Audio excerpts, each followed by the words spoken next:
Son nom est Zigel, Jean-François Zigel. Une nouvelle fois, cet homme relève le défi. Nous faire découvrir et aimer la musique classique en une soirée.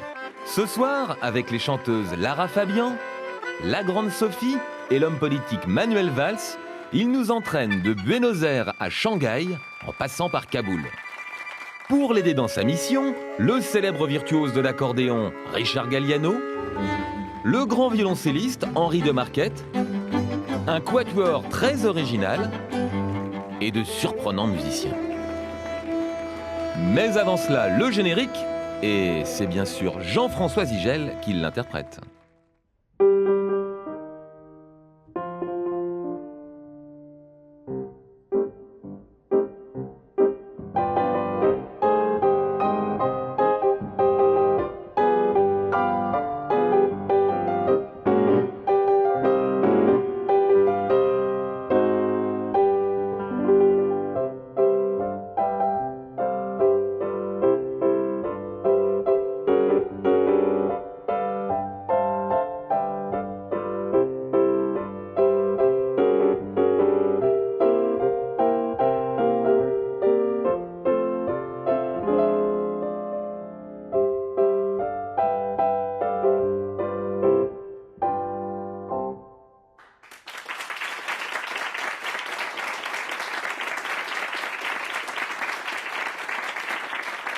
Bonsoir, bienvenue à la boîte à musique. Alors ce soir, je vous propose un très grand voyage, un voyage dans le temps, un voyage dans l'espace qui nous conduira de Buenos Aires à Kaboul en passant par Vienne et Paris. Au menu, de l'accordéon, des saisons, de la valse et du tango, du savant et du populaire mélangé. Alors je vous propose d'applaudir maintenant déjà sur le plateau une formation aussi barbare que baroque, le quatuor Barbaroque.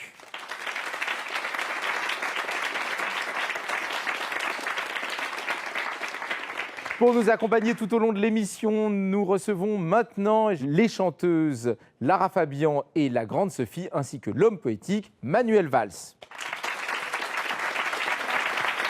Bonsoir. Bonsoir.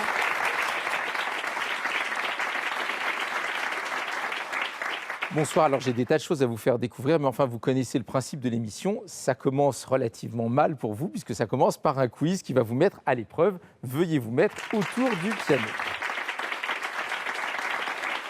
Voilà, alors le quiz est un peu particulier parce que c'est un peu comme dans les pizzerias, vous savez, on dit toujours une 4 saisons. Eh bien, c'est un quiz 4 saisons. Alors, je vous joue de la musique, c'est de la musique classique, et ce sont des thèmes, des œuvres qui portent le nom d'une saison. Vous devez trouver la saison. Bon, éventuellement le compositeur, mais en tout cas la saison. Alors, je commence.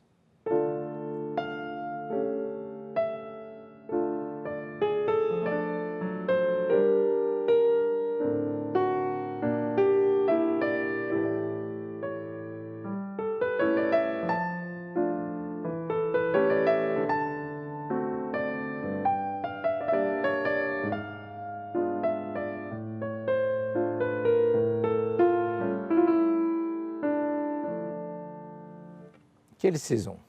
Il faut se lancer, il y a 4 possibilités. Peut-être vous voulez que... L'automne. Ouais, moi j'aurais dit l'automne aussi. L'automne, Oui. exactement. L'automne, bravo, bravo. Alors très exactement, il s'agit d'une pièce de Tchaïkovski qui s'intitule Octobre. Ça fait partie des saisons. Tchaïkovski a composé 12 pièces, il en faisait une par mois. C'était pour une revue mensuelle qui lui avait commandé cela, c'était un peu alimentaire. Et donc c'est le mois d'octobre. Et octobre, me semble-t-il, c'est bien en automne. Alors je continue. Oui, je sais, c'est connu. Mais encore faut-il connaître la saison. Le printemps? Non.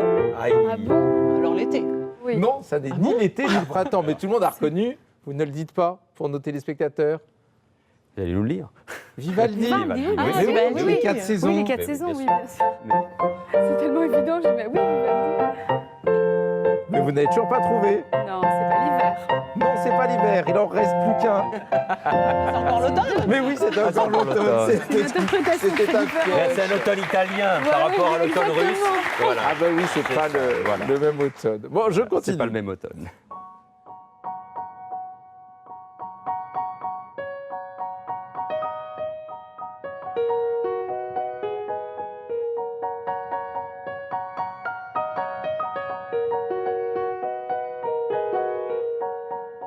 Alors, L'hiver. Toujours ça pas. n'est pas l'hiver. Ça me faisait penser à un paysage enneigé. Mais j'aurais pu dire ça, effectivement. L'automne. Non plus. Ça prouve bien, en tout cas, que ce qu'il y a dans la tête du compositeur et ce que ressentent les personnel. auditeurs, il y a une petite différence. Hein. Oui. Et non, c'est le printemps. Le printemps. Moi, je voyais de la neige. Là. Ah oui, mais c'est de Moi Grieg. aussi. Moi Et aussi, Grieg ouais, en il y a de la Norvège, Voilà. évidemment. Oui. Je suppose qu'au printemps, il y a encore un petit peu de neige. Ce qui explique peut-être. Il n'y a pas de vrai printemps. En fait. Ben non, il n'y a pas. Alors, la pièce suivante.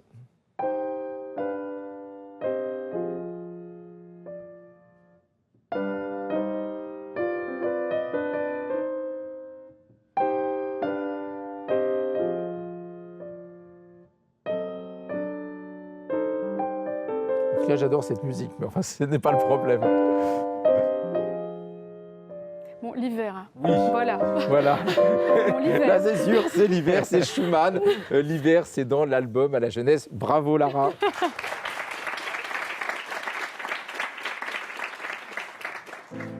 Le suivant.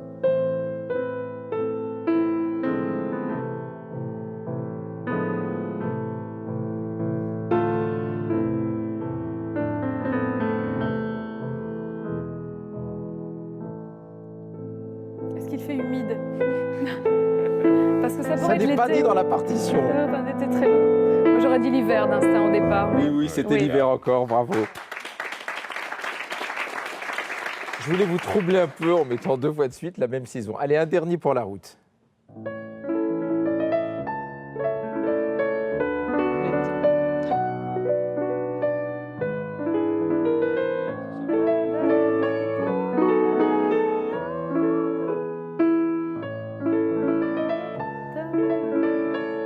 En tout cas, c'est connu. Parce que vous fredonnez l'air.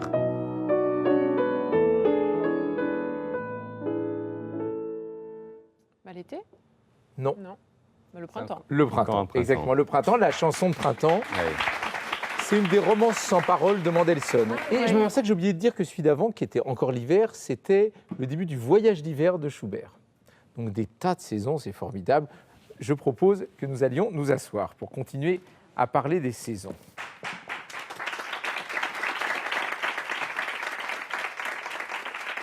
C'est parce que j'ai envie de vous demander quelle est votre saison favorite. Enfin, en général, hein, pas d'après ce que je viens de jouer. L'automne. L'automne, Manuel?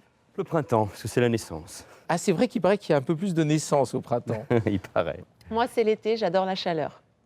Vous n'avez en commun qu'une chose, c'est de ne pas avoir choisi l'hiver. Peut-être on peut demander au Quatuor Barbaroque s'ils ont une saison préférée. Oh, je ne vous les ai pas présentés. Alors, il y a Alain Territo qui joue du bandoneon. Le petit instrument en forme de trapèze, c'est un cymbalum, mais un cymbalum particulier, un cymbalum apprivoisé qui a fait fureur au XVIIIe siècle et qu'on appelait, en France notamment, le tympanon. C'est Gilles Raymond qui en joue. Alors, délicieusement coloré, l'orgue de Barbarie, évidemment, de Patrick Matisse. Et alors là, on reconnaît quand même la contrebasse de Didier Capeille.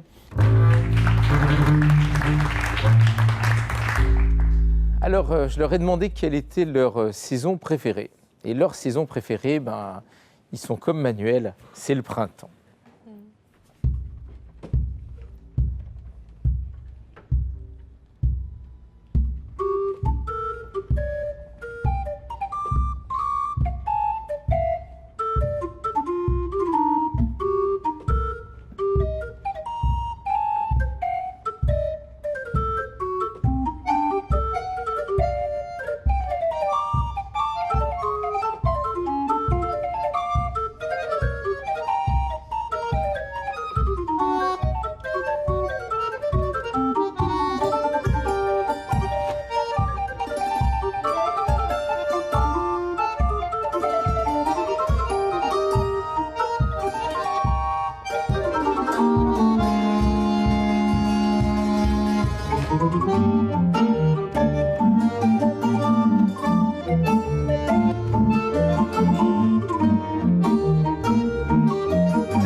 bien, en fait, c'était le début d'une saison, mais alors pas une saison de Vivaldi, une saison de Piazzolla, puisqu'Astor Piazzolla, le grand compositeur et interprète de tango, a composé 4 saisons, lui aussi. Donc ça, c'était le début du printemps. Alors, notre émission, évidemment, est plutôt consacrée à la musique classique, mais aujourd'hui, on va beaucoup s'évader à travers donc, le temps, l'espace, mais aussi à travers les genres. Malgré ces évasions, j'ai quand même tout de suite envie de vous demander quel est votre rapport à la musique classique. Sophie. Mon rapport à la musique classique, en fait, je connais très peu. Mais je suis assez impressionnée par tout ce qui est... je ne travaille jamais avec des partitions et je ne connais pas en fait toute cette rigueur. Et ça m'impressionne en fait. Et je travaille avec des musiciens pourtant qui viennent de là, du classique. J'ai un contrebassiste qui a fait énormément de musique classique et puis un pianiste aussi. Et on arrive à s'entendre. Mais alors, moi, il y a une chose tout de suite qui me fait peur, c'est si on met la rigueur, le sérieux du côté de la musique classique, ça va un peu faire fuir les gens. Il peut y avoir aussi de la fantaisie et de l'improvisation et de la joie du côté de la musique classique. Oui, les musiciens avec lesquels je travaille qui viennent du classique font de cette improvisation-là aussi. Mais c'est bien, justement, moi j'aime le mélange. J'ai aussi travaillé avec une harmonie, avec des cuivres, et on était 60 sur scène, et j'aime ce mélange-là, justement, de différents milieux, parce qu'en général, dans la musique, les milieux sont très, très cloisonnés. Il y a vraiment des codes de comportement. En fait, on peut mélanger tous ces oui. milieux, et votre émission le prouve. Très bien, bravo. Je vais l'engager pour faire la publicité de la boîte à musique manuelle. Il ne faut pas que ce soit un rapport sérieux ou académique. Moi, j'ai peu d'oreilles. J'adore en même temps toutes les formes de musique classique. Je vis avec une musicienne et j'ai vécu dans un milieu familial, artistique. Mon père est artiste peintre, avec beaucoup de silence, mais avec cette présence de la musique classique, de l'opéra, de Schubert, de Schumann, de Chopin, peu importe, mais toujours très présent dans mon univers personnel. Moi, ça me fait penser à une grande famille dont la musique serait l'ancêtre. Voilà. C'est un peu ça, bon, la musique classique, c'est l'ancêtre, celui qu'on regarde avec respect.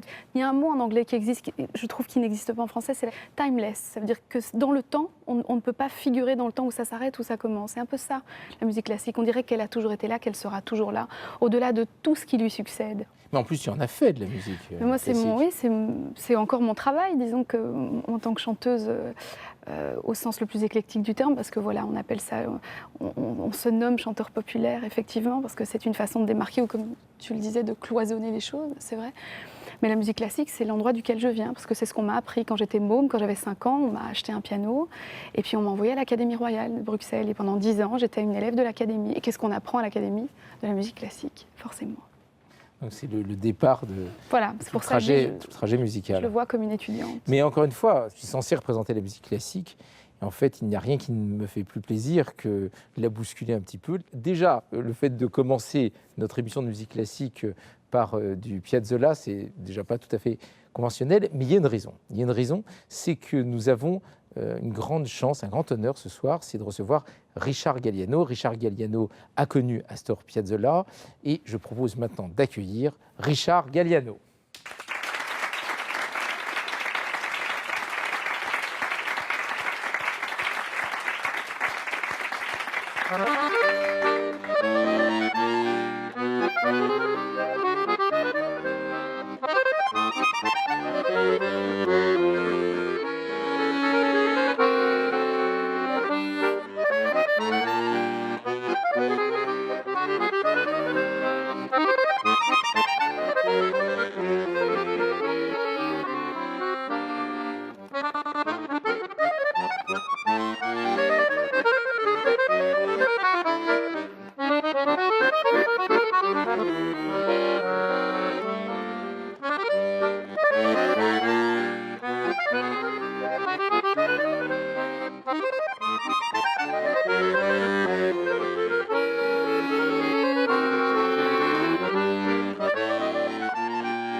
Merci beaucoup. Merci beaucoup. Bonsoir. Bonsoir Richard. Bonsoir. Écoute, moi je t'écouterai des heures parce que cette souplesse, cette élégance du phrasé, ces lignes qui se déploient, c'est absolument extraordinaire. Et ce que tu viens de jouer, c'est La valse à Margot. La valse à Margot, Voilà. qui est une composition, une de tes compositions, puisque tu es à la fois accordéoniste et compositeur et Oui, improvisateur. c'est une valse que j'ai écrite il y a une vingtaine d'années. À l'époque, j'accompagnais Juliette Gréco. Et je pense qu'il y a un peu beaucoup de cette inspiration à travers son répertoire. Et donc, c'est entre la valse musette et la valse un peu concertante. Alors, Voilà. puisqu'on parlait un peu de l'origine des choses, de musique classique, musique moderne, au fond, l'accordéon, c'est un instrument relativement jeune. L'accordéon est inventé autour des années 1820, 1825, par là. Mais l'origine remonte à 2000 ans avant Jésus-Christ. Oh. C'est le cheng chinois. C'est un instrument qui est très peu joué aujourd'hui. Mais c'est l'origine donc de cette lame qui vibre, comme dans un accordéon ou un bandoneon, il y a une multitude d'harmonicas qui sont actionnés par le souffle de l'inspiration. C'est un poumon. C'est à la fois un poumon et un archet aussi. Un archet. Voilà. Et alors, donc, le vent du soufflet Voilà. fait vibrer les lames dans un sens et dans un autre. Voilà, c'est ça. L'âme de l'accordéon, ce sont une multitude de lames. Dans cet accordéon, Joli, par exemple, ça. il y a Lame, c'est l'âme. Il y a à peu près 500 lames qui vibrent entre elles, qui sont accordées un peu comme sur un orgue, avec les jeux de graves, médium, aigus et toutes ces choses-là, quoi. Quelles sont les différentes pratiques de l'accordéon dans le monde? Comment est-ce qu'on joue de l'accordéon dans les différents Finalement, pays où on en joue? tous les pays s'approprient un peu l'accordéon comme instrument national. Bien sûr, en France, c'est la valse musette, comme cette valse de Tony Murena qui s'appelle L'Indifférence.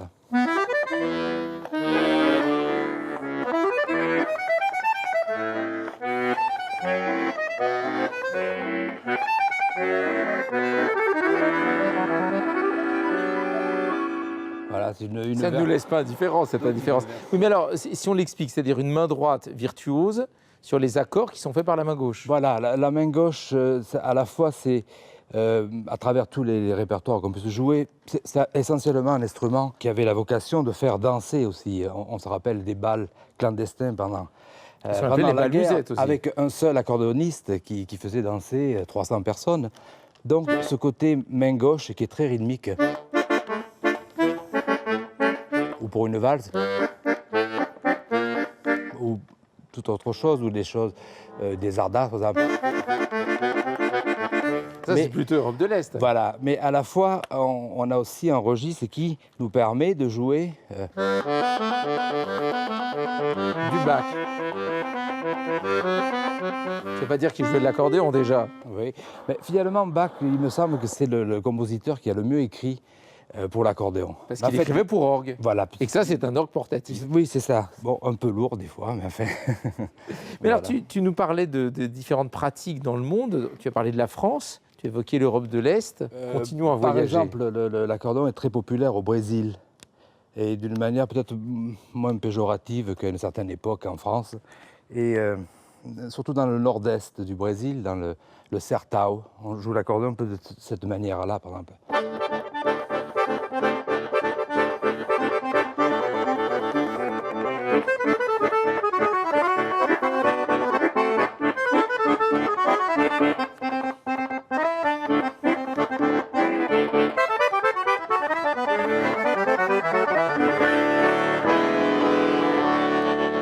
Voilà, c'est une...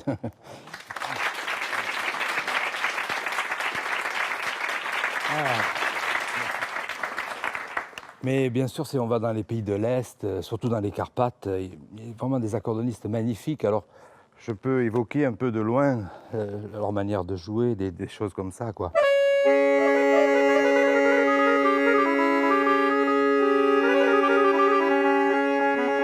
Très proche de Bartók finalement.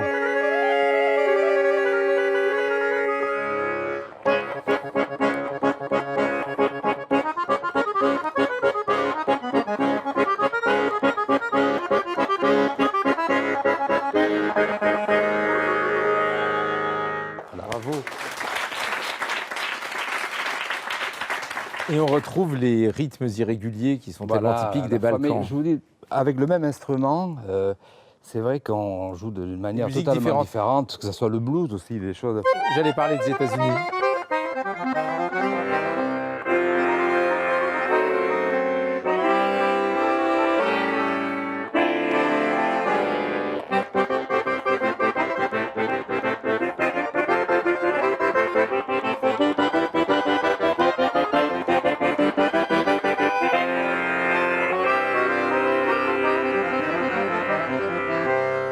Voilà, je vous fais. Et l'Argentine, puisque nous avons commencé au fond par l'Argentine en jouant du Piazzolla tout à l'heure. Oui, tout à fait. Alors là, c'est peut-être plus son cousin, le bandoneon. Mais il y en a un justement oui, là. Voilà ton cousin. Et bien sûr, il y a des tangos très connus comme. La Comparsita.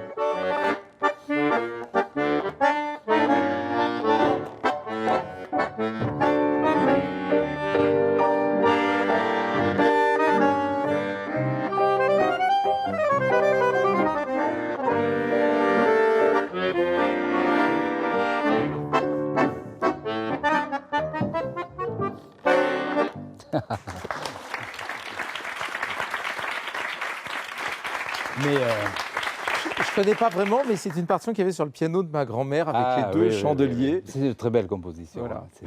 Mais vraiment. je te parle de l'Argentine parce que tout à l'heure, nous avons commencé par un peu de Piazzolla et tu étais assez proche d'Astor Piazzolla. Oui, j'étais très ami avec Astor. Il m'a donné des conseils vraiment magnifiques. Et à un moment donné, il a eu un certain complexe par rapport au tango. Il disait qu'il haïssait le tango. Comme moi, j'ai pu haïr la valse musette à un moment donné aussi. Finalement, c'est Nadia Boulanger, lorsqu'il est venu travailler avec ce professeur voilà, qui magnifique, était un professeur presque mythique voilà, qu'il a dans le remis monde de la musique classique. qu'il a remis sur les rails en lui disant même si vous écrivez de la musique concertante, il faut toujours qu'il y ait votre identité, le tango, le bandoneon. Et quelques années après, il a fait ça avec moi, puisqu'il m'a dit un jour, Richard, il faut que vous fassiez à tout prix le new musette. Donc si je comprends bien, il t'a dit la même chose que ce que Nadia Boulanger lui Quelque avait dit. part, oui, quelque part. Enfin, Mais il des reste recettes qui reste quand même quelque chose de très fort dans cet apprentissage classique qu'il a eu, puisqu'on trouve dans beaucoup de ses pièces une pensée vraiment polyphonique. Et on retrouve ça dans, par exemple, sa pièce la plus connue, le Libertango, puisqu'on a plusieurs couches superposées. Le rythme, fait, si oui. tu veux bien faire le rythme. Donc ça, c'est une couche. On rajoute la mélodie.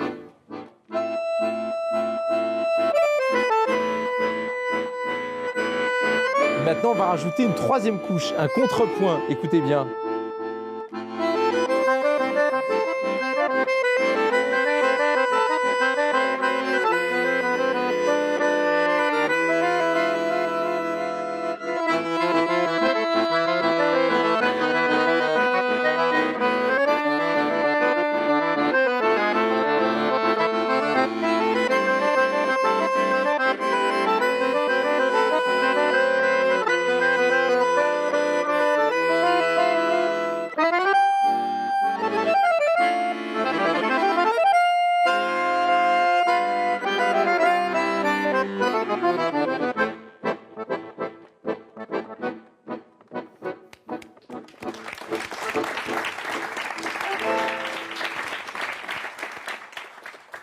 Et ce tango me fait penser à un autre tango. Alors de toi, il y a cette série PJ dont tu as écrit le générique, ou alors ils se sont servis d'une composition de toi pour le générique? Oui, c'est ça. J'avais enregistré ce morceau qui s'appelle New York Tango, qui est devenu aussi le générique de cette série.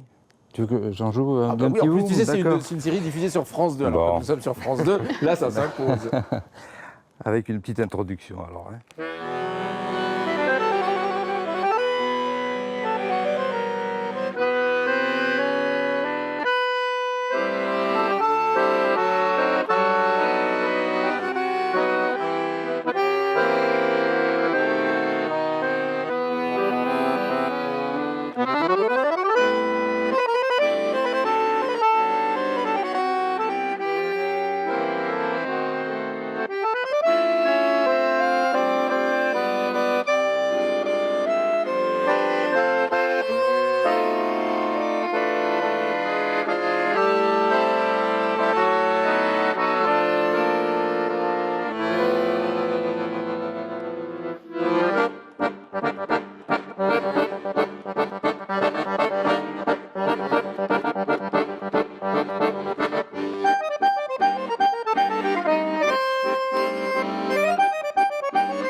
Merci d'être venu, merci.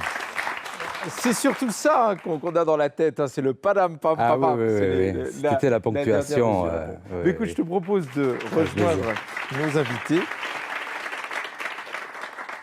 Et je voulais remercier beaucoup Lara parce qu'elle a accepté une expérience un peu particulière qui est de bien vouloir chanter quelque chose de classique. Puisque tu viens du classique, puisque c'est quelque chose qui t'est naturel, mais enfin que tu ne fais pas énormément, en tout cas en disque, mais tu l'as fait en concert, cette air de la Traviata que tu nous proposes. Oui, je n'ai pas les épaules d'une chanteuse classique et je le dis vraiment au sens le plus noble du terme. Il y a une telle rigueur, il y a une telle application qui n'est pas loin d'une liberté absolue. C'est ça qui est drôle. C'est que dans cette rigueur, quand on la maîtrise complètement, quand on est une grande chanteuse classique comme Nathalie Dessay, par exemple, que j'admire énormément, eh bien, il y a une liberté totale. Chose qu'il n'y a pas vraiment dans la musique pop, étrangement. Et alors, puisqu'on en arrive à cette ère de Violetta, donc c'est Violetta à la fin de la Traviata qui ne va pas très bien. Non. D'ailleurs, c'est la seule chose qui me rassure. C'est qu'elle meurt d'une tuberculose et que maintenant, on l'enverrait avec un médicament, on n'en parlerait plus. Mais en plus, c'est un personnage étonnant parce que, normalement, dans les opéras, les êtres pourvus d'un destin sont des gens d'une certaine classe sociale. Oui. Or, elle est ce qu'on appelait à l'époque demi-mondaine, Oui. pour ne pas dire autre chose de moins sympathique. Donc, elle est promue au rang d'héroïne avec un destin, avec la mort à la fin, parce que sinon, c'est pas drôle. L'opéra, si tout le monde ne meurt pas à la fin, ça n'est pas un C'est opéra. la mort qui justifie les mœurs, en fait. Ah, d'accord. Tu veux presque- dire qu'elle paye, en quelque sorte, ses péchés. J'ai l'impression que c'est comme ça que Verdi lui pardonne. Enfin, plutôt Dumas, mais c'est comme ça que, même en musique, dans cette façon qu'il a eu de la rendre encore plus tragique qu'elle ne l'est dans le roman, je pense que c'est comme ça qu'on la pardonne, qu'elle exulte enfin. En tout cas, il y a quelque chose de très cinématographique dans ce Oui. que tu vas chanter. Alors, bon, il faut évidemment le replacer dans son contexte. C'est que tu es en train d'expirer, tu sais qu'il ne te reste plus que quelques heures. Or, Paris est en fête, c'est le carnaval. Et ce contraste dramatique entre les deux est absolument extraordinaire. C'est pour ça que je dis qu'on dirait du cinéma, parce que c'est vraiment quelque chose qu'on a beaucoup vu au cinéma, le drame, la séparation amoureuse ou le suicide à l'intérieur de la fête foraine. Beaucoup de cinéastes ont joué Oui. avec ce dichotomie. décalage. On essaye ? J'essaye, vraiment, c'est le bon mot, Formidable. j'essaye. Merci beaucoup, là.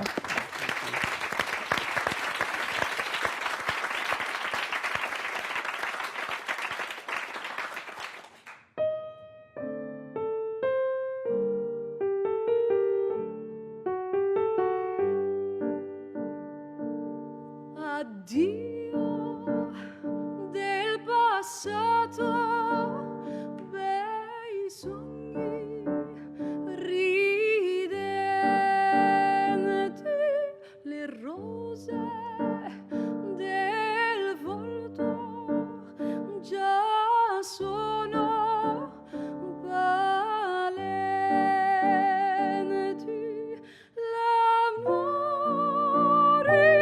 del freddo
Écoute, c'est vraiment très gentil, je te remercie vraiment beaucoup.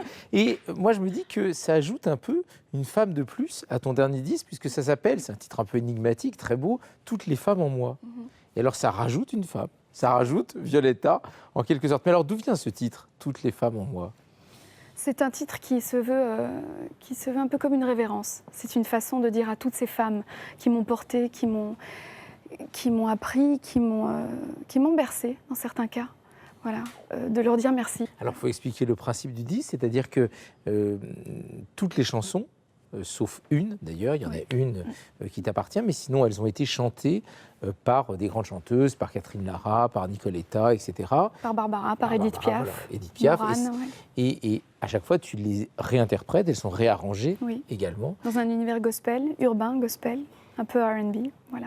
J'ai travaillé avec un garçon qui s'appelle Simon Climie, qui fait vraiment de la Motown blanche et qui ne connaissait pas du tout le répertoire francophone, en tout cas pas ces monuments de chansons comme Göttingen ou comme l'hymne à l'amour, et qui s'est assis avec zéro a priori et qui a imaginé à l'intérieur de ce monde rhythm and blues un peu gospel que ces grandes femmes qui se succèdent sur 50 ans apprivoisent cet univers moderne du rhythm and blues. Merci beaucoup.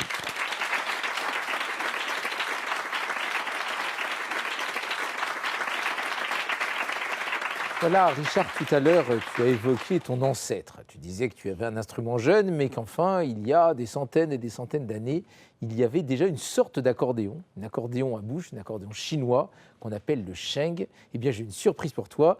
Voici ton arrière-grand-père, c'est la rubrique « L'instrument rare, le sheng chinois ».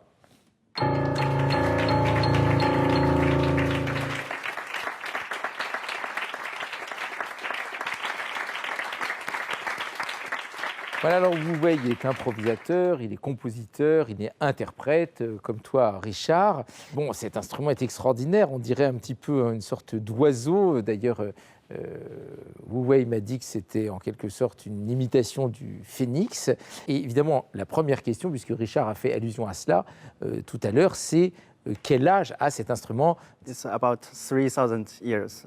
3000 ans, c'est pas mal quand même de pouvoir dire je joue un instrument qui existe depuis 3000 ans. Le principe en est simple, c'est-à-dire que là, c'est le souffle, you blow.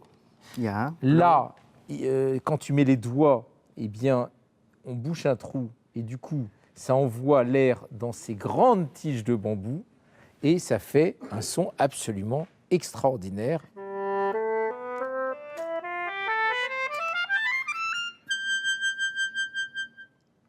Moi, je trouve ça absolument extraordinaire. Et donc, c'est un véritable orgue. D'ailleurs, je trouve que les bambous ressemblent un petit peu à ce qu'on voit dans les églises. Je crois que tu m'as dit que c'est un instrument qu'on jouait surtout dans le nord de la Chine. Yeah. In North China, yeah, they have a lot of D'accord. this kind Et of music. est-ce que tu peux nous jouer quelque chose de traditionnel? Yeah, the piece is the name is Phoenix Wings.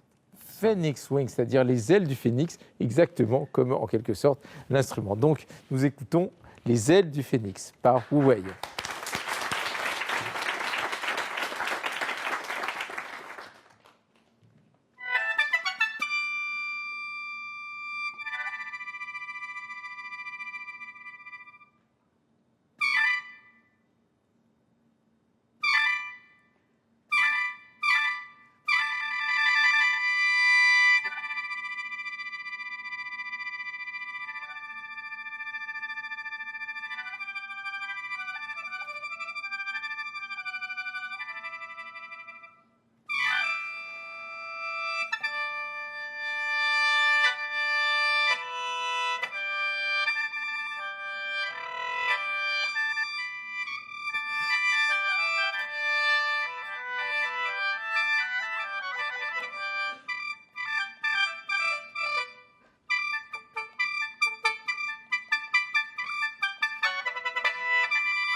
Cette manière de faire le trémolo avec la langue et qui donne quelque chose de tout à fait extraordinaire comme ça. Maintenant, pour montrer aussi que le sheng est aussi bien un instrument du passé que du présent, Wu Wei va jouer une de ses compositions, L'Esprit des bambous.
Je ne sais pas ce que vous en pensez, moi je n'ai jamais vu un instrument comme celui-là.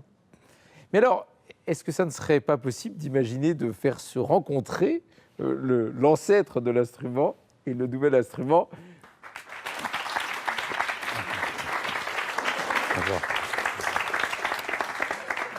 Et alors, le thème que je propose, eh bien, c'est un thème qui est cher à Richard, puisqu'il s'agit de la troisième gnossienne de Satie, et tu as déjà enregistré un disque sur Satie, enfin autour de Satie. Et puis alors, Sophie, si j'ai bien compris, c'est un de tes compositeurs classiques de prédilection. Oui, j'aime beaucoup Satie. J'ai l'impression, en fait, quand on écoute Satie, que tout est simple, tout est facile, alors que ça ne doit être pas si facile que ça à jouer. Mais on a l'impression que c'est une évidence et que tout le monde pourrait le faire. Donc, spéciale dédicace pour Sophie, la troisième gnossienne. Alors ça, c'est vraiment inédit de Satie, par le sheng, l'accordéon et le piano.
Super. Bravo. Bravo. Super. Bravo. Tout à l'heure, Richard m'a montré un petit instrument que je n'avais jamais vu et que tu appelles Accordina. l'accordina. Il est par là, oui. C'est un petit instrument qui a été fabriqué dans les années 50. En Chine? Non, en France, à Paris. Ça ressemble un peu à C'est-à-dire c'est un accordéon mais de voyage, de un genre poche. de sandwich musical, si tu veux. Mais alors où est le soufflet? Bah, il faut souffler, là. Alors c'est exactement comme le sheng. À part que sur le cheng, on peut aspirer et souffler, comme sur l'accordéon. Comme sur Alors que là- l'harmonica aussi. Voilà, voilà. Là, c'est dans un seul sens, comme Tu ça. ne peux que souffler. Que souffler, voilà. Vous essayez de jouer tous les deux ensemble? Pourquoi pas? Donc Oui. un duo de sheng et de... Comment tu appelles ça? De Accordina. accordina.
Vraiment un très grand merci à Wu Wei. J'aime beaucoup dans cette improvisation la petite touche d'humour de les dernières notes de Richard qui cite le début du Sacre du printemps de Stravinsky. Wu Wei est venu de Berlin pour nous présenter son instrument.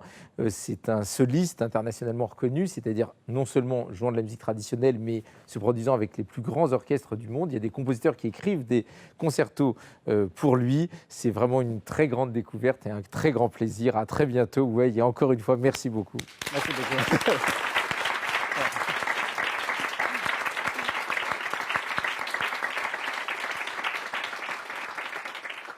Alors je vous propose maintenant une petite expérience tout à fait savoureuse et originale.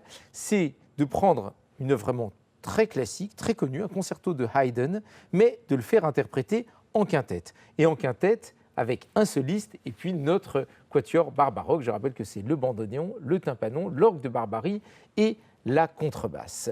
Et de quoi s'agit-il? Du final du concerto pour violoncelle en ut majeur, qui a une caractéristique, c'est d'être extrêmement rythmique. D'un bout à l'autre, ils se fondent sur un noyau rythmique, toujours le même. Ta ya pa pa pam pam pam. Ta ya pa pa pam pam pam. Ta ya pa pa pam pam pam. Et même quand on change de thème, c'est toujours pa ya pa pa pam pam pam. C'est vraiment une des clés de l'écriture de Haydn, toujours ce petit noyau rythmique inlassablement répété. Comme c'est un concerto pour violoncelle, il nous faut un soliste. Nous accueillons maintenant le violoncelliste Henri de Marquette.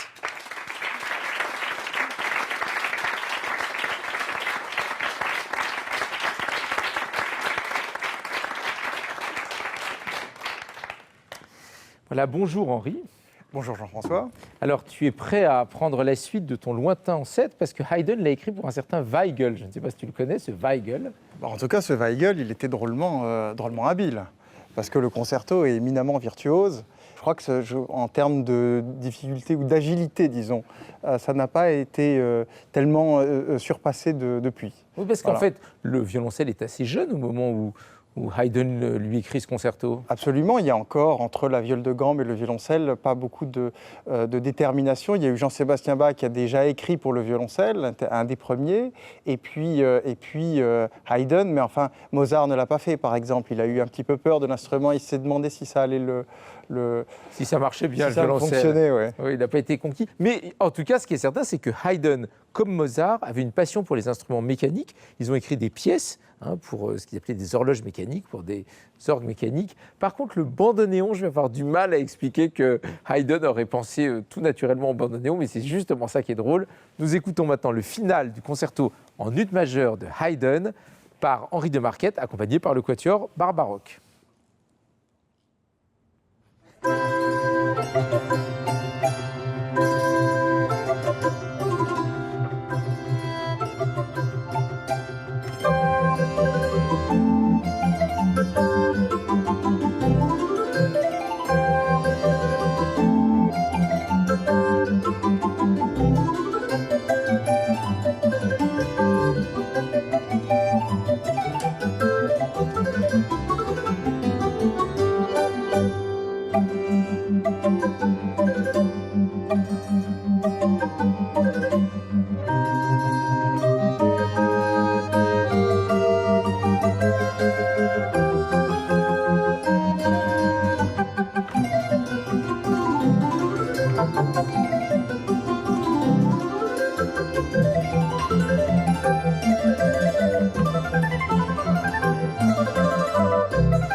Henri de Marquette a raison, ce concerto est une époustouflante virtuosité, mais j'espère que malgré la virtuosité, si je puis dire, vous avez gardé une oreille pour ce que je vous avais dit tout à l'heure, le petit noyau rythmique, pam, pam, pam, pam, pam, pam, pam. Mais j'ai une question pour Manuel Valls. C'est en quelque sorte de s'intéresser aux rapports qui unissent le politique et l'artistique. Parce que on nous raconte toujours que les musiciens, dans les temps anciens, étaient très malheureux, qu'ils étaient traités comme des domestiques et qu'aujourd'hui, ils sont libres.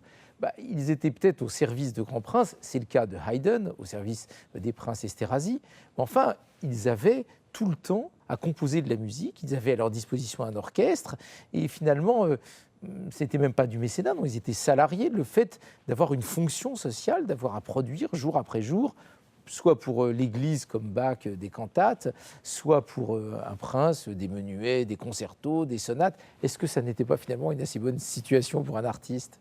Et heureusement, il y a eu ces princes, mélomanes très souvent, et puis qui voyaient à travers l'artiste, le compositeur, mais l'écrivain aussi, une manière de prolonger sa puissance.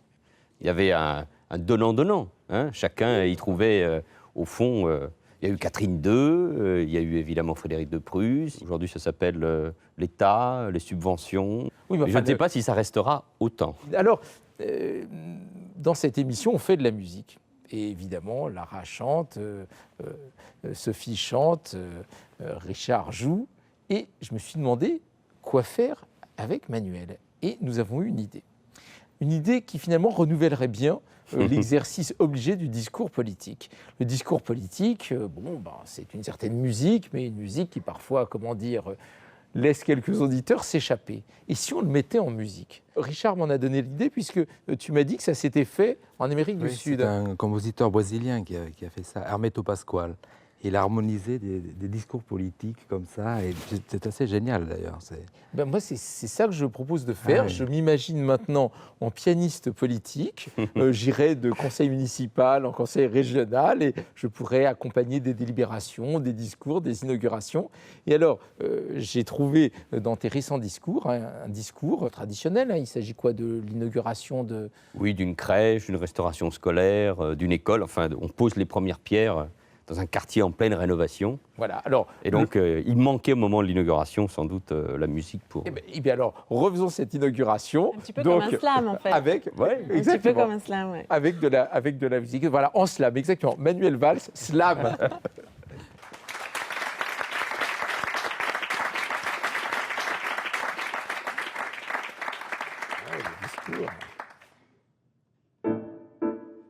Monsieur le préfet, Monsieur le président du Conseil général de l'Essonne, Monsieur l'inspecteur d'académie, Monsieur le coprésident du conseil de quartier, Mesdames et Messieurs, chers amis, permettez-moi de vous remercier à nouveau de votre présence ce matin pour cette pose de la première pierre, prélude à la rénovation du centre de loisirs Raymond Queneau et la reconstruction de l'école de la Poule-Rousse, alors que nous venons de poser déjà la première pierre de la nouvelle crèche et restauration scolaire du quartier des Pyramides.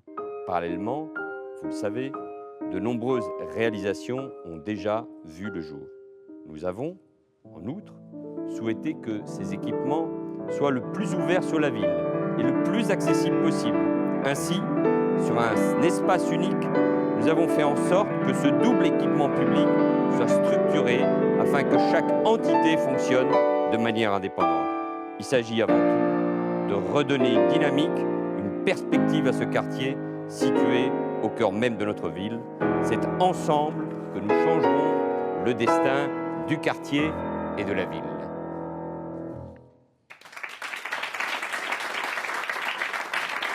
Monsieur le député Bert.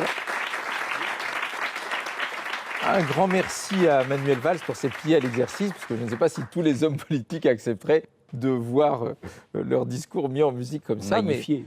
Voilà, alors nous avons maintenant une rubrique traditionnelle dans l'émission qui s'intitule Mécanique d'un tube. C'est-à-dire on prend un des grands thèmes, un des grands tubes de la musique classique et on s'intéresse à son histoire ou à son fonctionnement.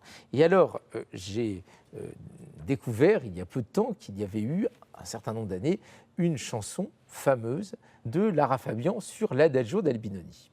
Alors l'Adagio d'Albinoni, c'est un tube de la musique classique. Je vous propose de l'examiner ensemble. C'est Mécanique d'un tube.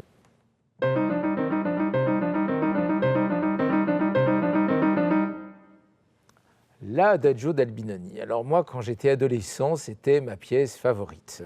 Ça commençait déjà en mineur, donc bien triste, ça déjà j'étais content. Et puis il y avait une basse qui faisait penser à une sorte de basse de guitare électrique. Avant que les violons n'entrent, déjà j'étais en larmes. Je pensais que ce monde n'était pas fait pour moi, que j'étais incompris et que la vie ne valait pas la peine d'être vécue. Et là, les violons rentraient. Legato, romantique, presque un peu sirupeux, il faut bien le dire.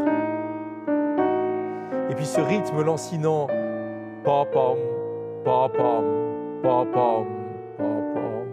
Il y avait aussi quelque chose qui me plaisait beaucoup, c'était les réponses. Les violons faisaient ça et dans l'orchestre, pa-pam, pa-pam, pa-pam, comme un canon. Pam, pim, pa-pam, pim, pam. Et la phrase était longue, longue. Ça aussi, ça me plaisait.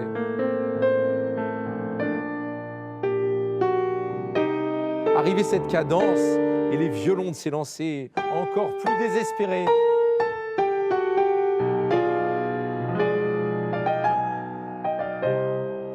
Là où les choses se sont gâtées, c'est quand un jour j'ai eu l'idée d'écouter d'autres pièces d'Albinoni. Et là, j'ai eu un choc. Il n'y a aucune pièce d'Albinoni qui ressemble à ce style. Et en fait, je n'aimais pas tellement Albinoni, sauf l'Adagio. Il y avait une réponse. C'est que l'Adagio d'Albinoni n'est pas du tout d'Albinoni. Bien sûr. C'est une pièce composée en 1945 par un musicologue qui s'appelle Giazzotto. Et alors son histoire est invraisemblable. Pour réaliser son faux, il a prétendu qu'il avait été se promener dans les ruines fumantes de la bibliothèque de Dresde, détruite après la guerre, après la Seconde Guerre mondiale, et que là, tout à fait par hasard, entre deux pierres, il avait découvert un manuscrit, comme par hasard une pièce d'Albinoni. D'ailleurs, très peu de temps après, le directeur de la bibliothèque a réagi et a signalé que jamais la bibliothèque de Dresde n'avait possédé un tel manuscrit. Mais on y a cru. Il y a une tradition du faux musical. Souvenez-vous, dans les années 60-70, Marius Casatsu avait écrit un nouveau concerto de Mozart pour violon, le concerto Adélaïde, que Yehudi Menuhin a interprété dans le monde entier et qui, pendant quelques années, a été considéré comme un concerto de Mozart. Bien sûr, les enjeux sont moindres qu'avec la peinture, parce qu'avec la peinture, il y a un problème d'argent, évidemment. Mais c'est un peu le même problème que le faux en peinture. Donc, l'Adagio d'Albinoni, un des faux les plus célèbres de la musique.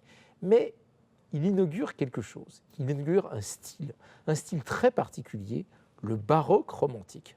Parce que tout de même, les harmonies et quelque chose dans la marche rythmique des choses appartient tout de même un peu à la musique baroque, mais avec cette grande ligne de violon interminable, longue, émouvante, qui est plutôt du genre romantique. Alors voilà, c'est un faux, mais un faux fécond, puisqu'il a inaugurer un nouveau genre, le baroque romantique.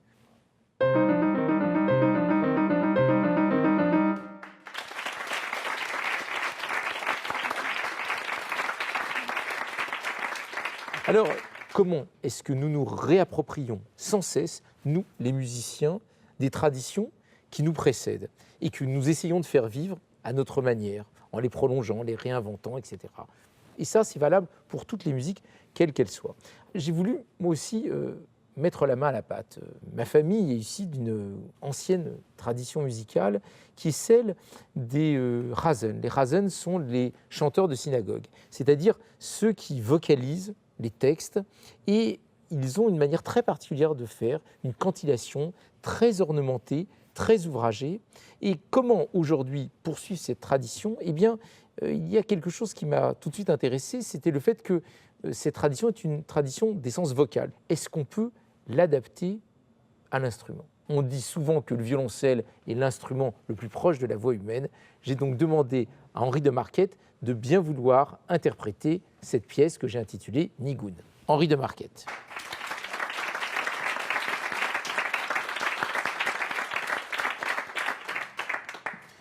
Merci beaucoup Henri, et tout à l'heure tu m'as demandé quelques renseignements sur ce titre de Nigoun, et ça fait allusion à une grande idée racidique. Les racidiques sont les mystiques dans la tradition juive, et ils ont toute une théorie de l'âme, du recueillement de l'âme, de l'élévation de l'âme, de l'exultation de l'âme jusqu'à la transe, et c'est un petit peu comme ça que j'ai conçu la pièce, sauf qu'à la toute fin, je n'ai pas pu m'empêcher de retomber un petit peu dans l'état initial.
y a un alliage que nous n'avons pas tenté, c'est l'accordéon et le violoncelle. Je pense que ça serait l'occasion de revenir un peu à cette histoire d'Astor Piazzolla. Parce que finalement, pour le grand public, Astor Piazzolla, c'est l'homme du tango. Mais enfin, il n'a pas du tout laissé le tango là où il l'a trouvé, si je puis dire. Tout à fait, oui. Disons qu'il est allé vers d'autres musiques, vers le jazz, vers la musique symphonique, mais en gardant toujours cette veine de tango quand même. C'est ce qui fait l'originalité de sa musique. Et puis, il en a changé le tempo finalement. Il l'a ralenti en quelque sorte. Oui, à la fois pour la milonga, parce que la milonga c'est un tempo normalement assez rapide. La milonga, c'est quoi? C'est une variété de tango? Un peu la famille du tango, mais ce sont des tempos un peu plus rapides. Pam, param, pam, pam, param, pam, pam. Ah, ça c'est la habanera ce que tu fais. Et lui, il a fait pam, param, pam. Voilà, mais tout ça, c'est quand même... de... Il faut dire que c'est très consanguin, en fait, entre la banera et puis la milonga. Par rapport à ce genre de tempo, moi, ce que ça évoque surtout, c'est le tangage. Enfin, tango, tangage, c'est ce voyage en bateau, ce mouvement de la mer. Parce qu'en fait, le bandoneon est arrivé en Argentine grâce aux marins allemands. Chaque fois que je sens un tempo d'habanera ou de tango, appelons ça comme on veut, je vois toujours une image d'un bateau sur la mer, comme ça. Et là, je trouve, entre ça et puis la danse du couple de tango, je crois qu'on a une bonne image de cette pulsation-là. Alors, tu veux bien tanguer oui, avec sûr. Henri? En couple, accordéon, violoncelle. Ouais.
C'était bien, hein?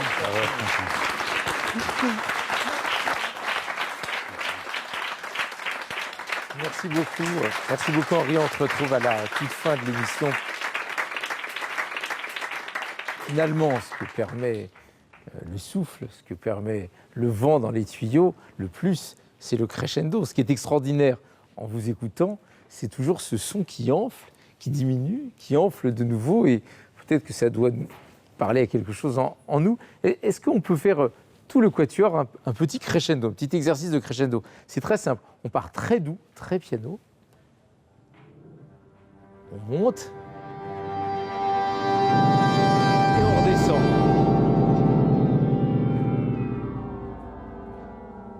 Bravo. Je sens que le moment est venu d'une minute du professeur solfège.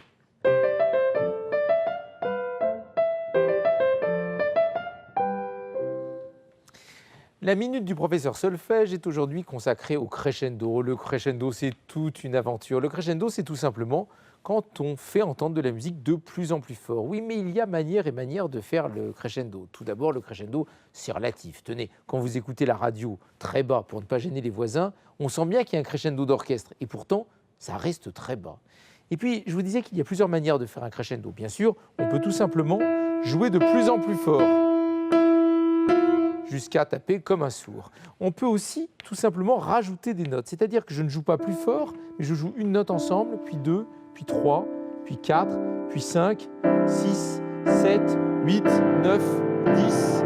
C'est un crescendo par ajout de notes. À l'orchestre, eh bien, on ajoute les instruments les uns après les autres. On peut faire aussi un crescendo par la résonance. Je ne joue pas plus fort, mais je laisse la résonance sur les cordes du piano.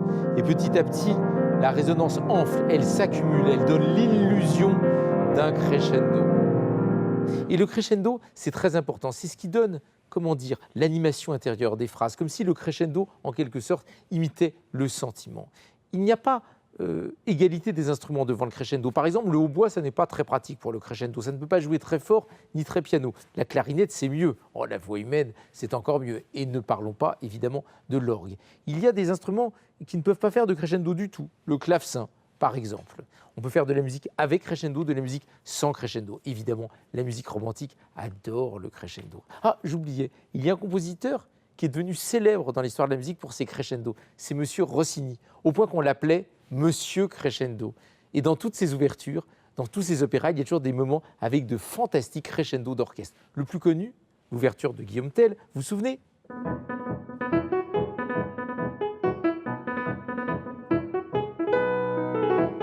Et ce petit motif va enfler jusqu'à prendre tout l'orchestre. Le crescendo, c'est quelque chose qui mime l'accroissement du sentiment. Vous avez compris ?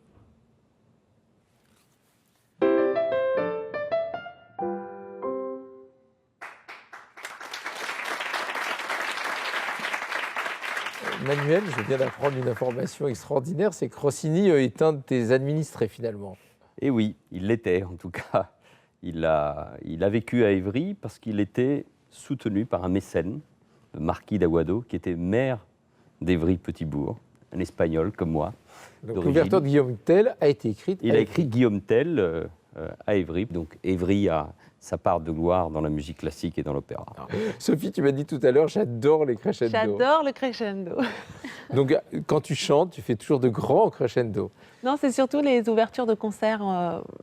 Le contrebassiste fait vraiment beaucoup de crescendo pour l'arrivée sur scène, j'aime beaucoup. Non, je dis ça parce que dans toutes tes chansons, il y a toujours ces allusions à tout ce qui se passe à l'intérieur, à cette mobilité infinie et infiniment subtile du sentiment. Alors je me demandais si quand tu disais que tu adorais le crescendo, c'était parce que tu aimais ça en musique ou si tu aimais ça intérieurement. Les deux, puisque moi j'écris des chansons, donc la musique, il faut que ça aille avec un texte. Et puis rien qu'un crescendo peut amener une perception différente aussi.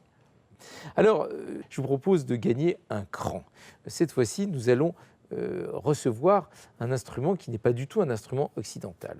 Et voici pourquoi. Ça part d'une sonate qui s'intitule la sonate Arpeggione de Schubert. Schubert l'écrit alors qu'il a 27 ans. Il écrit pour un instrument qui est un instrument qui a été fabriqué par un luthier viennois qui s'est mis en tête de faire une sorte de mix entre le violoncelle et la guitare.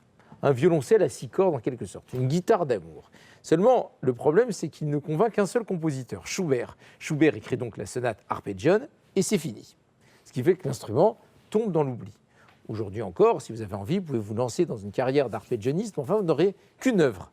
Alors, le Quatuor Barbaroque a une idée incroyable, c'est d'aller chercher l'instrument qui pouvait, en quelque sorte, se rapprocher le plus de l'arpégione, à savoir le delrouba, que nous accueillons maintenant, Khaled Arman.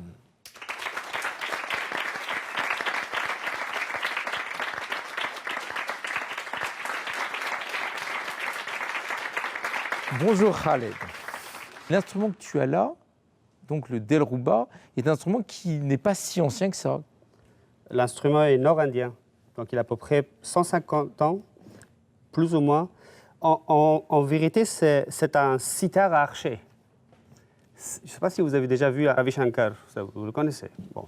Alors, il tient comme ça, la caisse de résonance est plus ronde, mais l'affrétage, c'est ça. L'affrétage, c'est les petites barres qui permettent de faire chaque note. Voilà. Mais il est joué où maintenant, cet instrument? En Inde, on le joue toujours, mais il est un peu détrôné par un autre instrument qui s'appelle sarangi. Mais en Afghanistan, on le jouait encore. Moi, je le joue. Et donc, ce que nous allons entendre maintenant, c'est le final de la sonate arpégione. Alors, tout à l'heure, en vous écoutant répéter, j'ai vraiment eu l'impression que Schubert, de temps en temps, vous l'emmeniez voyager très très loin. Qu'on partait de Vienne, mais qu'on allait très très loin en Orient.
Khaled, tu as amené un autre instrument dont tu es un grand virtuose, un grand spécialiste, et qui s'appelle le roubab. Moi, je découvre tout, je ne connaissais rien de la musique afghane, mais je le trouve d'abord très beau, on dirait un bateau. Tu peux le montrer, hein, un paquebot un peu. Hein. Moi, si un jour j'ai un paquebot, je l'appellerai le roubab. Cet instrument existe véritablement de nord d'Afrique jusqu'au Malaisie. Chaque pays pratiquement a son roubab traditionnel, qu'on le dit rebab, roubab, ravava, etc. Alors en Afrique du Nord, on le joue avec l'archet. L'instrument probablement a des liaisons avec viola da gamba, viola d'amore. C'est la viole de gambe et la viole d'amour. Voilà, c'est très probable. Et il y a des cordes qui sont là pour résonner et d'autres pour sonner. Il y a à peu près 20 cordes à résonance sympathique et 3 cordes de jeu. Donc moi j'ai rajouté une 4e pour des œuvres difficiles. Tu donnes un petit exemple ?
Et qu'est-ce que donnerait un petit peu de musique classique, de musique de guitare par exemple, mais jouée au luth afghan? Car c'est le luth afghan finalement le roubab.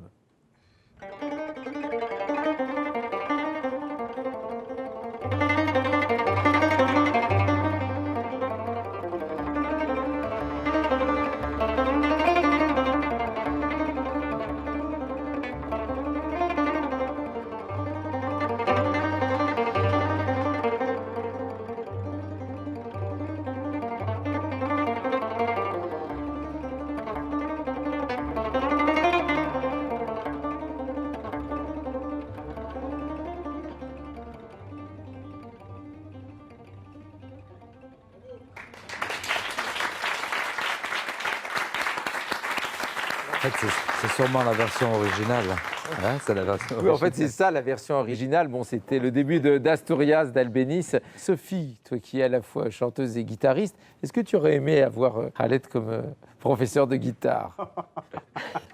Ouais, ça me plaît beaucoup. Oui, Ouais, c'est vrai. Moi, alors- j'ai fait une année de solfège, une année d'instrument, et puis après, j'ai fait travailler mon oreille toute seule. J'avais envie de reproduire aussi les chansons qui me plaisaient, et je fonctionne toujours comme ça, même si je sais déchiffrer les notes. En tout cas, dans ton dernier disque, il y a d'abord une grande caractérisation, chanson par chanson, mélodiquement, rythmiquement, et puis qu'il y a des textes très fins, très subtils sur ces petits riens intérieurs, sur ce sentiment d'être un peu déplacé hein, par rapport aux situations. Enfin, tu es toujours très légèrement décalé, et j'aimerais bien qu'on tente une petite expérience, une chanson de toi, la guitare, mais la guitare plus les autres instruments à cordes pincées présents sur le plateau, à savoir le roubab, bien sûr, et puis la contrebasse, mais sans archet, cordes pincées, d'accord? Qu'est-ce qui te paraît pouvoir s'adapter à ça? Eh bien, on va faire Celui qui me suivait dans la rue. Alors, celui qui me suivait dans la rue, la grande Sophie, Khaled Arman au roubab, Didier Capeille à la contrebasse.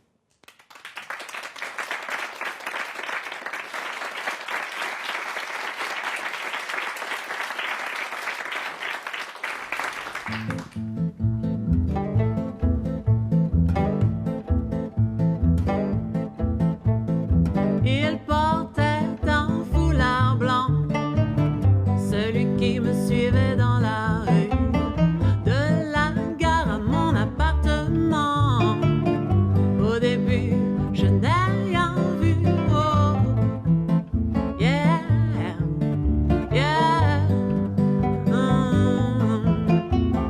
Il accélérait le pas, celui qui me suivait dans la rue, mais elle ne se déployait pas. Dans ma tête, j'étais déjà foutu. Oh, oh, oh, oh. Moi, le destin ne se commande pas comme on commande un hot dog. Là, j'arrivais à ma fin, je trouvais ça sans fin. Dernière ligne droite avant d'être entre les mains du bad boy. J'avais trop plongé mes yeux dans les romans d'Elroy. Oh, oh, oh. Je suis trop jeune pour mourir, il est trop tôt pour partir. J'irai plus loin si j'arrive à m'en sortir. Moi, je suis trop jeune pour souffrir, trop jeune pour déguerpir de la planète avec du sang et des vampires. Yeah. Oh, oh, oh. Moi, il tendait vers moi un bras, celui qui me suivait dans la rue. Mon cœur tiendrait-il plus longtemps que ça? Allait-il me manger cru? Oh, oh, oh, yeah. Oh, oh, oh, oh.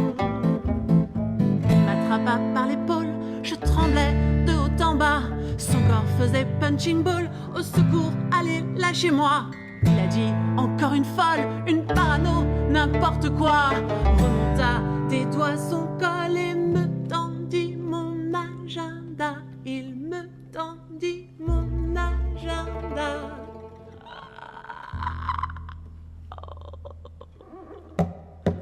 Yeah, oh, yeah,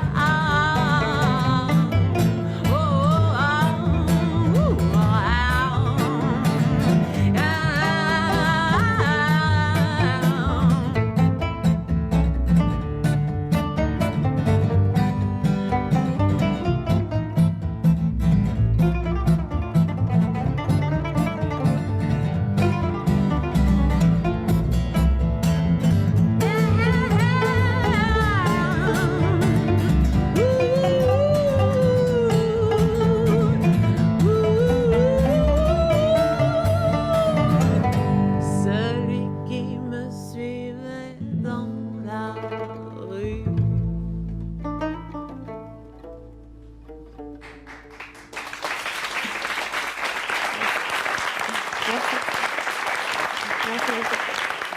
Merci beaucoup Sophie, merci beaucoup Khaled Arman pour ces magnifiques instruments afghans.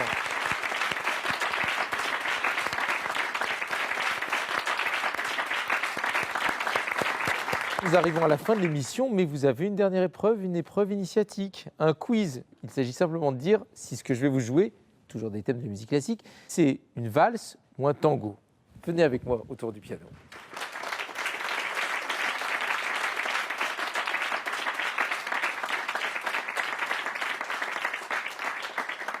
Premier morceau.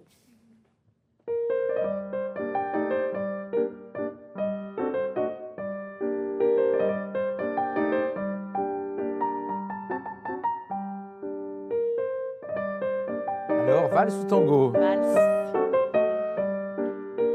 Manuel, c'est ton nom en plus. Oui, on a dû te le faire pendant toute ton enfance, valse. Mais enfin, j'ai pas pu m'empêcher une fois. Oui, mais alors de qui c'est? Oh, alors là. Chopin? Pas loin. Dans la salle, quelqu'un a une idée? Schubert. Oui, bravo monsieur. Schubert, exactement. Bravo. Et oui, on n'y pense pas, mais Schubert, c'est quand même le premier compositeur de l'histoire de la musique à avoir écrit des valses. Les valses nobles, un recueil, et les valses sentimentales. Et à cause de ces deux recueils, plus tard, Ravel écrira les valses nobles et sentimentales. Deuxième quiz.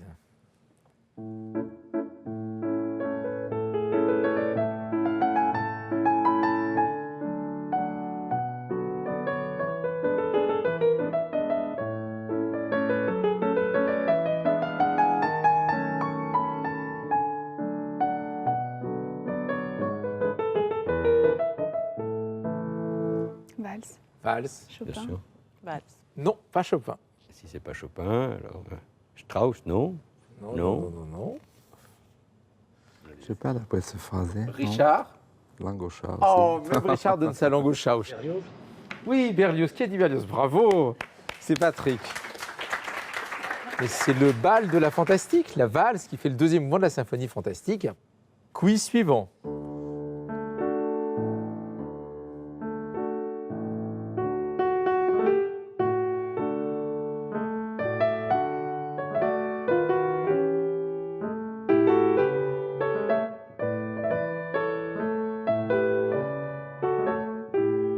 Oh, c'est pas difficile ça. C'est un tango. Évidemment, bien sûr, c'est le tango, Mais, bien sûr, de Sophie. qui? Ah, de qui? Bah, je sais pas. C'est une mélodie que je connais, mais alors je sais pas. Oh bah Voilà. Richard, Non, un non, non. tango. Ouais, En non, plus, non. alors je peux le dire, c'est le premier tango écrit de l'histoire de la musique classique. Quelqu'un dans la salle? Albéniz. Mais oui, bien sûr. Ah oui, Oh d'accord. bah, vous allez revenir, vous, hein, au prochain enregistrement. Albéniz, bravo. Mais alors, on retrouve en fait le fait que ça s'appelle tango, mais c'est une habanera. Ah bah, allez, ouais. Voilà. Voilà. Voilà. Mais enfin, Albéniz l'a quand même intitulé tango. Je continue.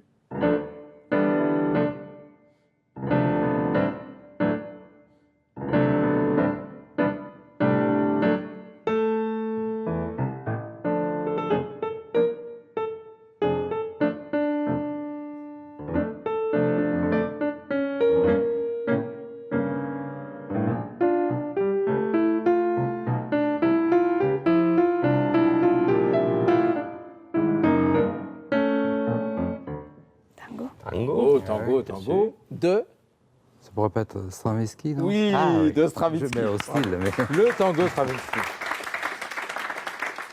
Voilà un tout petit dernier pour la route.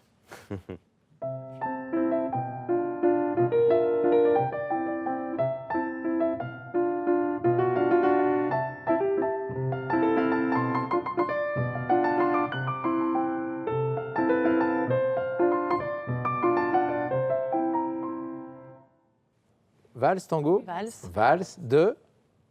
C'est trop dissonant pour être Satie, mais il y a la C'est pertinence. dédié à Satie. Ah, Mais ça oui. n'est pas de Satie. Oui, bien sûr, Stravinsky. Ah, Bravo. d'accord. Oui, bien sûr, Stravinsky qui écrit cette très jolie petite valse, en fait à quatre mains. Et c'était pour son fils qui avait 6 ans, Solima, et lui-même. Eh ben, merci beaucoup en tout cas pour votre participation. Voilà, notre voyage de ce soir est terminé, un voyage qui nous a menés loin dans le temps et dans l'espace et qui nous a fait découvrir beaucoup d'instruments. En premier lieu, je remercie beaucoup Richard Galliano qui nous a fait l'honneur de partager cette soirée avec nous. Je rappelle son dernier DVD, Piazzolla Forever, et puis le dernier disque, le disque Love Day, un disque merveilleux qui a été enregistré l'année dernière. Lara Fabian, nous avons parlé de ton dernier disque tout à l'heure, Toutes les femmes en moi, chez Polydor Universal. La Grande Sophie, ton 5e album, Des vagues et des ruisseaux, on en a parlé tout à l'heure. Et alors, Manuel, évidemment, un homme politique, c'est une actualité permanente. J'ai pensé que peut-être tu voudrais maintenant, avec moi, sortir un disque en duo de tous tes précédents discours, de toutes occasions. Je suis à ta disposition. On enregistre quand tu veux. Et en tout cas, merci vraiment beaucoup et très chaleureusement à vous quatre d'avoir partagé cette grande soirée avec nous.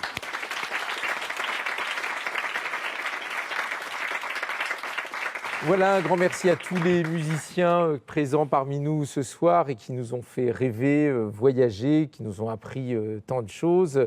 Le Quatuor Barbaroque qui va bientôt sortir un disque des 8 saisons, mais oui, des 8 saisons, c'est-à-dire les 4 de Vivaldi et les 4 de Piazzolla. Merci beaucoup, Quatuor Barbaroque. Un grand merci également à Wu Wei, le fabuleux virtuose du sheng, l'orgue à bouche chinois, dont vous pouvez vous procurer 2 disques, l'un plutôt traditionnel et l'autre classique, mais oui, avec du Vivaldi, du Bach, du Satie et même du Wu Wei au sheng. C'est extraordinaire. Merci beaucoup. Au Rubab, au Del Ruba, Khaled Arman, et les disques sont édités chez Arion, notamment le célèbre Rubab Raga. Et enfin, le violoncelliste Henri de Marquette, dont je vous recommande les 2 derniers disques, l'Invitation au voyage avec la pianiste Brigitte Ungerer et les 3 sonates de Brahms avec le pianiste Michel d'Alberto. Henri de Marquette, que nous accueillons maintenant pour un dernier tango.